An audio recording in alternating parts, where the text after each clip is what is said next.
Friends, this is Himanshu and welcome to high speed Guru. यहाँ पर बात करेंगे आज हम समाजीकरण की। देखिए, समाजीकरण आज का जो टॉपिक रहेगा आपका समाजीकरण रहेगा, सोशलाइजेशन। यहाँ पर आपका जो टॉपिक है ये मोस्ट इंपोर्टेंट टॉपिक है और यहाँ से बहुत ही ज़्यादा क्वेश्चन बनते हैं आपके, कई बार एग्जाम में देखने को मिला है ये क्वेश्चन आपके लिए।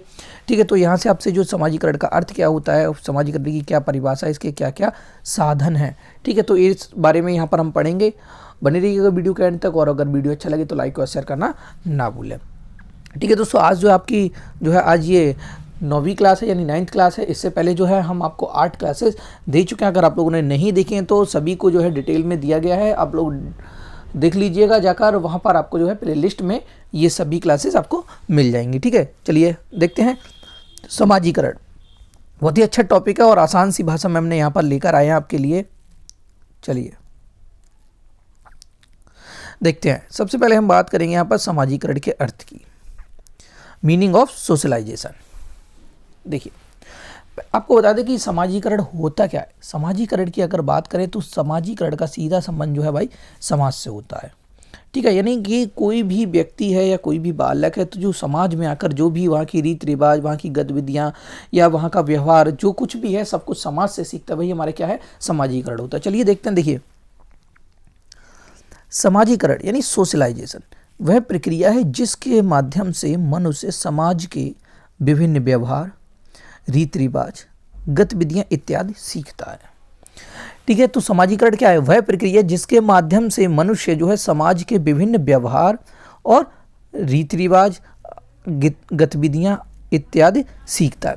इस प्रकार वह समाज की परंपराओं और मान्यताओं को अपनाकर ही सामाजिक बनता है। समाजीकरण का अभिप्राय सीखने की उस प्रक्रिया से है जो बालक के जन्म के बाद शुरू हो जाती है। यानी समाजीकरण की जो सीखने की यानी समाजीकरण का अभिप्राय क्या है, उस प्रक्रिया से है जो बालक का जन्म होता है, उसके बाद से क्या होती है, वो शुरू हो जाती है और फिर जीवन भर जो है सामाजिक गुणों को सीखने और उसे व्यवहार में ग्रहण करने में लगती है। यानी जन्म के बाद से शुरू हो जाकर आपकी मृत्यु तक जो है ये प्रक्रिया चलती रहती है और वह सामाजिक प्राणी के रूप में परिवर्तित होने लगती है। आगे, इस प्रकार से समाजीकरण की प्रक्रिया जिसमें मानव समाज द्वारा सीखता है। देखिए, समाजीकरण की वह प्रक्रिया जिसमें जो है मानव समाज के द्वारा सीखता है, यही है सामने सब आपको बताया ऊपर भी। तो मानव जो है किसके द्वारा सीख रहा है, समाज के द्वारा यहाँ पर सीख रहा है। यानी कि जो समाज में आपको जो कुछ भी आसपास दिख रहा है उसी से जो है सीख रहे हैं हम लोग। ठीक है, अर्थात एक व्यक्ति का समाजीकरण सामाजिक व्यवहार को सीखना है। ठीक है, सीधी सी बात यह है कि जो समाज के द्वारा हम लोग सीख रहे हैं वही हमारा क्या है, समाजीकरण है। ठीक है, अब हम यहाँ पर बात करेंगे, कुछ परिभाषाएं हैं विभिन्न वैज्ञानिकों के अनुसार, मनोवैज्ञानिक के अनुसार। तो चलिए इन्हें हम देख लेते हैं। विभिन्न विद्वानों ने अलग अलग परिभाषाएं दी हैं। देखिए, यहाँ से आप लोग 2-3 डेफिनेशन जो है इन्हें तैयार कर लीजिएगा एग्जाम में लिखने के लिए। ठीक है, अच्छा रहेगा। यहाँ है समाजीकरण की परिभाषा। चलिए इसे देखते हैं, एक एक परिभाषा को बहुत ही अच्छे तरीके से देखेंगे ध्यान से। सबसे पहले यहाँ पर बात करेंगे हम जॉनसन की। जॉनसन ने क्या डेफिनेशन दी है, चलिए देखते हैं। देखिए, जॉनसन के अनुसार इनका कहना है कि समाजीकरण जो है सीखने की वह प्रक्रिया है जिसमें सीखने वाला सामाजिक कार्यों को करने के योग्य बनता है। यानी जॉनसन ने क्या कहा है कि समाजीकरण जो है वह प्रक्रिया है, समाजीकरण वह प्रक्रिया है जिससे सीखने वाला सामाजिक कार्यों को करने के योग्य बनता है। ठीक है, चलिए अब ये तो बात हो गई जॉनसन की। जॉनसन ने के अनुसार अब है आपकी किम्बॉल यंग के अनुसार। किम्बॉल यंग का क्या कहना है कि समाजीकरण का अर्थ उस प्रक्रिया से है जिससे व्यक्ति सामाजिक और सांस्कृतिक संसार से परिचय प्राप्त करता है। समाजीकरण का अर्थ उस प्रक्रिया से है जिससे व्यक्ति सामाजिक और सांस्कृतिक संसार से जो है परिचय प्राप्त करता है। नेक्स्ट है भाई, अब आपकी अलोलकर के अनुसार। अलोलकर का क्या कहना है, इन्होंने कहा है कि समाजीकरण एक प्रक्रिया है जिसके द्वारा व्यक्ति व्यवहार के परंपरागत प्रतिमानों को ग्रहण करता है और व्यक्ति का समाजीकरण तथा व्यक्ति का सामाजिकरण तभी होता है जबकि वह दूसरे व्यक्तियों के साथ संगठित होता है, यानी उसका सामाजिकरण तभी संभव है जब वह दूसरों के साथ संगठित होता है, ठीक है, और संस्कृति के संपर्क में आता है।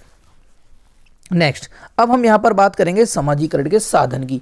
ये तो हो गया आपका अर्थ और परिभाषा हो गई, जो कि आपसे जो है शॉर्ट आंसर में पूछी जा सकती है। अब है आपके सामाजिकरण के साधन। अगर पूरा पूछा जाएगा तो आपका लॉन्ग आंसर में आएगा ये। अब देखते हैं सामाजिकरण के साधन क्या क्या हो सकते हैं। तो चलिए देखते हैं, बहुत ही अच्छे तरीके से यहाँ पर दिया गया है एजेंसीज ऑफ सोशलाइजेशन। क्या क्या एजेंसीज हैं, चलिए देखते हैं। सामाजिकरण एक प्रक्रिया है जिसको प्राप्त करने के लिए कई साधन होते हैं। अब भाई देखते हैं क्या क्या एजेंसीज हैं। सबसे पहले जो बात आती है परिवार की आती है। सबसे पहला क्या है आपका परिवार यानी फैमिली।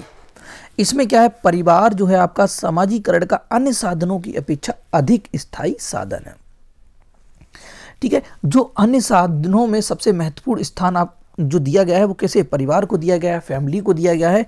इसका एकमात्र कारण यही है कि बालक की विकासात्मक आवश्यकताओं की पूर्ति परिवार ही करता है, ठीक है, तथा जन्म से मृत्यु तक परिवार में ही रहता है। सबसे इसका रीज़न क्या है, क्योंकि बालक जो है जन्म से लेकर मृत्यु तक परिवार में ही रहता है और सामाजिकरण को प्रभावित करते हैं। निम्न पारस्परिक अंतःक्रियात्मक संबंध बालक के सामाजिकरण को सर्वाधिक प्रभावित करते हैं। अब देखिए परिवार के अंदर क्या क्या आता है आपका जो बालक को अधिक प्रभावित करता है, तो हम यहाँ पर देख लेते हैं बालक का, इसको हम थोड़ा शॉर्ट में देखेंगे, ठीक है। बालक का जन्म क्रम, अगर हम जन्म क्रम की बात करें तो ये भी सामाजिकरण को जो है प्रभावित करते हैं, ठीक है। इसे भी एक महत्वपूर्ण कारक माना गया है, क्योंकि यहाँ पर दिया गया है कि इकलौता बेटा या बेटी अत्यधिक लाड़ प्यार के कारण बिगड़ते देखे गए हैं। भाई जिनका अकेला लड़का या लड़की होती है उनको जो है उन्हें बहुत अधिक प्यार मिलता है, तो इस कारण वो क्या है, कुछ लोग कहते हैं कि भाई अधिक लाड़ प्यार मिलने के कारण ये क्या है, बिगड़ गए हैं, ठीक है। एक परिवार के कई बच्चों में बड़े बच्चे में नेतृत्व के गुणों में विकसित होने की संभावना होती है। टामन कहते हैं कि इस संबंध में अध्ययन कर बताया कि जन्म क्रम भी बालक के भविष्य के व्यवहार का निर्धारक होता है, ठीक है। अब बात करते हैं यहाँ पर माता पिता की। ये जो दोस्तों आपके टॉप पॉइंट चल रहे हैं ये आपके परिवार के अंदर है, माता पिता के संबंध। ये जो माता पिता से संबंध है ये देखते हैं। देखिए जब परिवार जो है माता पिता के बीच के संबंध अच्छे नहीं पाए जाते, देखिए परिवार में अगर माता पिता के बीच में संबंध अच्छे नहीं पाए जाते तो क्या देखने को मिलता है कि परिवार में बच्चे को सामाजिकरण सामान्य ढंग से नहीं हो पाता है। अगर पति और पत्नी आपसी खटपट बालक की आवश्यकताओं की पूर्ति में बाधक ही नहीं होती, बल्कि बालक का सामाजिकरण विकृत ढंग से होता है, जिसके कारण उसके व्यवहार और व्यक्तित्व में भी असमानता पैदा हो जाती है, ठीक है। आगे है माता पिता के मधुर संबंध ही सामान्य सामाजिकरण को बढ़ावा देते हैं। अगर भाई बालक के सामने उसके माता पिता जो है लड़ते झगड़ते हैं, उनमें किसी प्रकार की कोई भी खटपट रहती है तो भाई इसका भी जो है बालक पर प्रभाव पड़ता है, ठीक है। नेक्स्ट है, अब यहाँ पर देख लीजिएगा माता पिता का बच्चों से संबंध, ठीक है। चलिए ये जो है मेन पॉइंट है, मुख्य पॉइंट है, बहुत ही अच्छा है। जब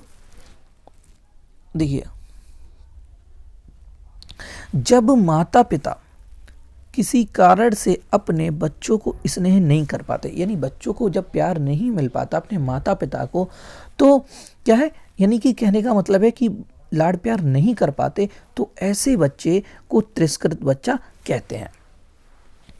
तिरस्कृत बच्चों का सामाजिक विकास विकृत होने के कारण ऐसे बच्चे अपने आप को व्यर्थ समझते हैं। उनका दृष्टिकोण निराशावादी होता है। यह बच्चे समाज से प्रशंसा, स्नेह और सुविधाएं प्राप्त करना चाहते हैं। जब भाई बच्चों को उनके माता पिता के द्वारा प्यार नहीं मिलता है तो फिर वो क्या करते हैं, वो समाज से ऐसा फिर करना चाहते हैं कि भाई समाज से उन्हें प्यार मिले, उनकी प्रशंसा हो, उन्हें बहुत अधिक सुविधाएं जो है प्राप्त हों। वो सब फिर कहाँ से, समाज से। जब उसके घर में नहीं मिल रहा है ये सब तो फिर कहाँ देखेगा बच्चा, समाज से देखेगा। किन्हीं कारणों से ये बच्चे एकांत प्रिय और समाज विरोधी भी हो सकते हैं। उनमें परपीड़न प्रवृत्ति भी पाई जाती है। यदि माता पिता प्रभुत्वशाली प्रकार के हैं तो बच्चा स्पष्टवादी, झगड़ालू और निर्भर करने योग्य भी हो सकता है। इसी प्रकार यदि माता पिता का बच्चे के लिए दूषित अनुशासन है तो बच्चे का व्यवहार आक्रामकता का हो सकता है, ठीक है, और उनका समायोजन असामान्य हो सकता है। तो अगर देखिए बच्चों के लिए दूषित अनुशासन है या बच्चों का व्यवहार, तो क्या है, बच्चों का व्यवहार कैसा रहेगा, आक्रामकता का रहेगा, और फिर वह क्या है, उसका समायोजन जो है सामान्य नहीं हो सकता, सामान्य ना होकर कैसा होगा, उसका असामान्य होगा। बच्चों में बाल अपराधी और बदला लेने की प्रवृत्ति भी हो सकती है, ठीक है। आगे देखते हैं, अगला पॉइंट है संवेगात्मक संबंध। अब यहाँ पर संवेगात्मक संबंध की बात करते हैं तो क्या देखने को मिलता है कि बालक का सामाजिकरण बहुत कुछ इस बात पर भी निर्भर करता है कि बालक के उसके माता पिता के साथ संवेगात्मक संबंध किस प्रकार के हैं। यह देखा गया है कि माता पिता के द्वारा बालक को आवश्यकता अनुसार स्नेह मिलता है तो उसका सामाजिकरण सामान्य और समाज के मूल्य और मापदंडों के अनुसार होता है। यानी अगर बालक को जो है माता पिता के द्वारा जितना उसे प्यार चाहिए, जितना उसे लाड प्यार चाहिए, उतना जो है उसके माता पिता उसे दे पा रहे हैं तो क्या है, सामान्य, तो उसका सामाजिकरण जो है सामान्य देखने को मिलता है और समाज के मूल्यों और मानदंडों के अनुसार होता है। दूसरी ओर जब माता पिता अपने बालकों को उपयुक्त स्नेह प्रदान नहीं कर पाते हैं तब बालक जो है असामाजिक कार्यों को सीखने की ओर अग्रसर होता है, ठीक है। चलिए अब आगे देखते हैं, यहाँ पर अब है अगला पॉइंट आपका भाई बहनों का बच्चों से संबंध। देखिए भाई बहनों की भी अहम भूमिका होती है। क्या है, भाई बहनों का भी एक दूसरे से सामाजिक विकास को प्रभावित करते हैं। भाई बहनों में बच्चों का स्थान भी बच्चों के सामाजिकरण को प्रभावित करता है। सबसे बड़े बच्चे को उसके छोटे भाई बहन अपना नेता मानते हैं, ठीक है। यानी जो आपका बड़ा भाई होगा या आपकी बड़ी बहन होगी तो यानी बच्चों के जो बड़े भाई या बहन होंगे, बच्चा जो है उन्हीं को जो है सब कुछ मानता है और उन्हीं से मानकर सीखता है।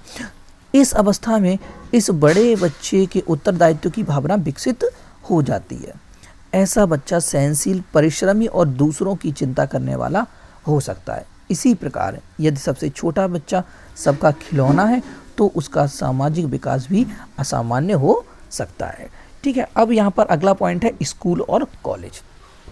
तो ये जो आपके हमने पॉइंट बताए आपको, ये आपके परिवार के अंदर थे। आप इनमें से अगर दो तीन भी याद रखते हैं, एक दो याद रखते हैं तो आप इसे तो इसे एग्जाम में आप लिख सकते हैं। देखिए पहला पॉइंट था आपका परिवार के अंदर आप लोग क्या लिखेंगे, पहले इतना लिख देंगे, लिखने के बाद आप लोग फिर बालक लिख देंगे, माता पिता से संबंध लिख देंगे, ठीक है, संवेगात्मक संबंध लिख देंगे और भाई बहनों से संबंध। इस तरीके से ये चीज़ आप लिख सकते हैं।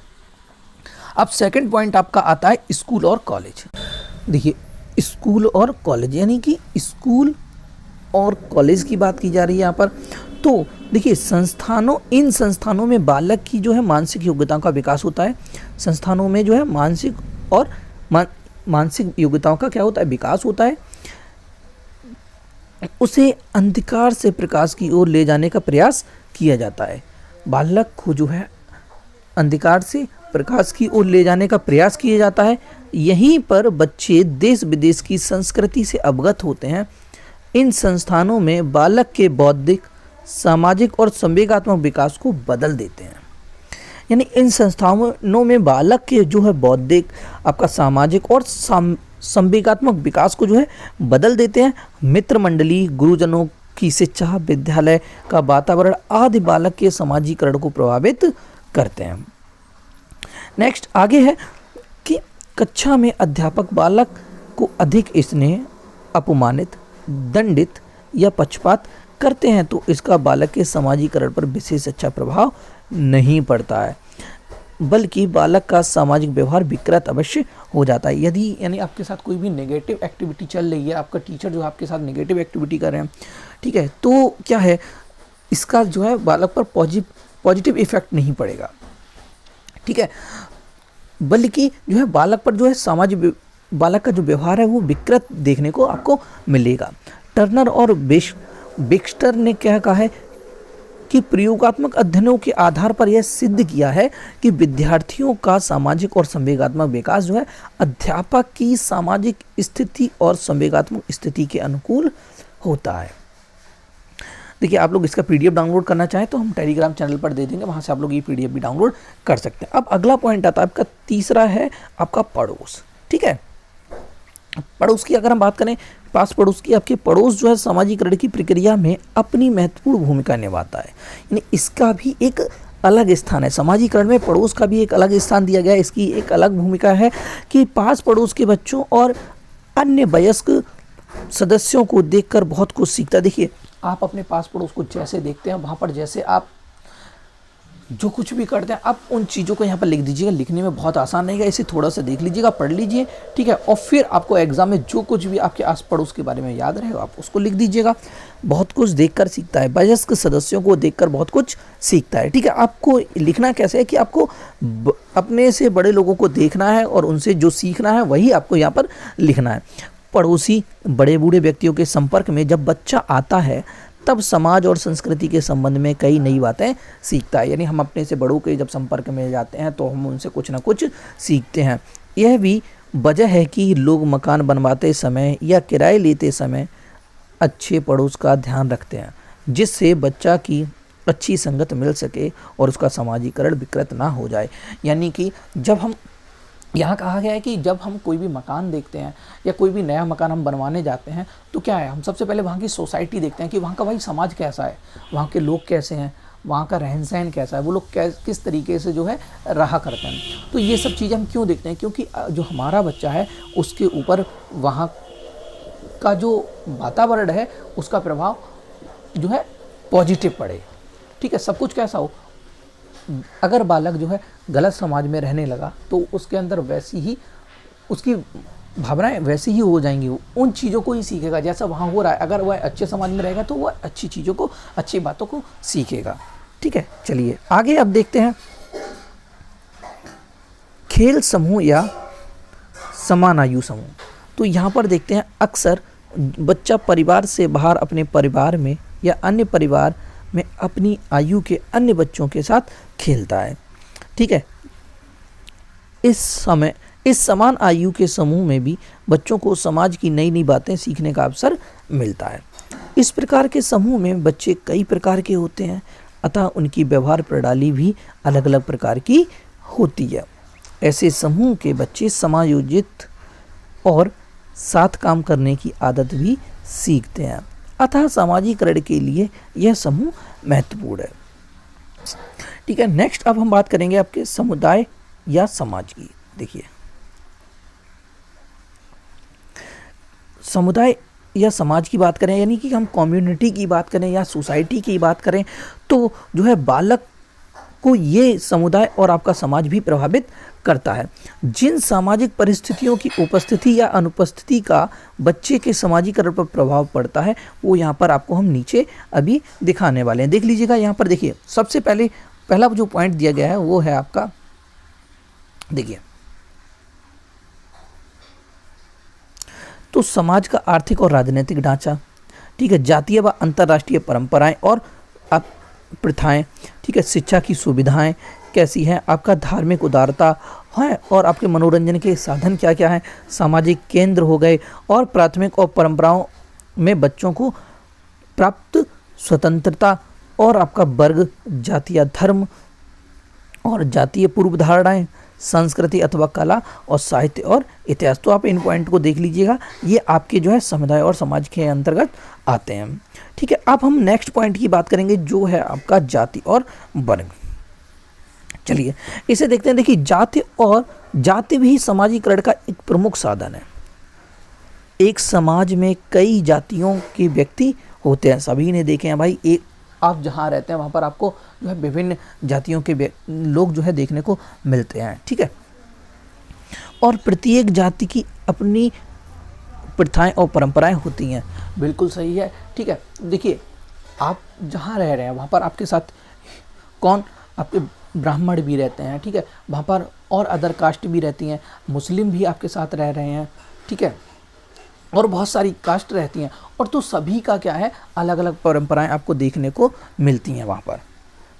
चलिए, जातियों की इन विभिन्नताओं का असर भी बालक के समाजीकरण पर काफ़ी पड़ता है। जातियों की इन विभिन्नताओं का असर भी बालक की क्या है, समाजीकरण में देखने को मिलता है। जैसे यहाँ पर बताएगा कि क्षत्रिय जाति के बालक का समाजीकरण शूद्र जाति के बालक के समाजीकरण से काफ़ी भिन्न होगा। तो यहाँ पर जो है कहा गया कि जो क्षत्रिय जाति का बालक होगा उसका जो है शूद्र जाति के बालक के समाजीकरण में भी आपको अंतर देखने को मिलेगा। अतः जाति समाजीकरण की एक विशेष दिशा प्रदान करती है। इसी प्रकार वर्ग भी प्रत्येक व्यक्ति को एक सामाजिक प्रतिष्ठा प्रदान करते हैं। वर्ग चेतना का भी सामाजिक संबंधों पर प्रभाव पड़ता है, अतः समाजीकरण को भी प्रभावित करता है। चलिए, अब आपकी जो है हम बात करेंगे वो करेंगे समाजीकरण का, जो है शिक्षक का, समाजीकरण में शिक्षक की भूमिका। ठीक है, तो अब जो नेक्स्ट टॉपिक हम आपके लिए लेकर आएंगे उसमें हम आपको बताएंगे कि समाजीकरण में जो है शिक्षक की क्या भूमिका है। तो अभी तक जिसने भी चैनल को सब्सक्राइब नहीं किया है, चैनल को सब्सक्राइब कर लीजिएगा और भाई बेल आइकन को भी प्रेस कर दीजिएगा, जिससे कि आगे आने वाली वीडियो आपको मिल सकें। ठीक है, और प्लीज़ आप लोग सभी वीडियो को ज़्यादा से ज़्यादा शेयर करें, अपने कॉलेज ग्रुप में भी कीजिएगा, अपने फ्रेंड्स को शेयर कीजिएगा। और इसका आप लोग PDF डाउनलोड करना चाहते हैं तो टेलीग्राम चैनल से जुड़कर आप लोग इसका PDF भी डाउनलोड कर सकते हैं। ठीक है, और हमारे टेलीग्राम चैनल पर जो है डेली आपको जो है क्विज़ कराई जाती है, तो आप लोग करना चाहते हैं तो आप लोग क्विज़ ज्वाइन कर लीजिएगा। डेली शाम को 7 बजे जो है क्विज़ हम कराते हैं, तो आप लोग ज्वाइन कर लीजिएगा। ठीक है, जहाँ से जो है आपके एग्ज़ाम में काफ़ी हेल्प मिलेगी। Thank you.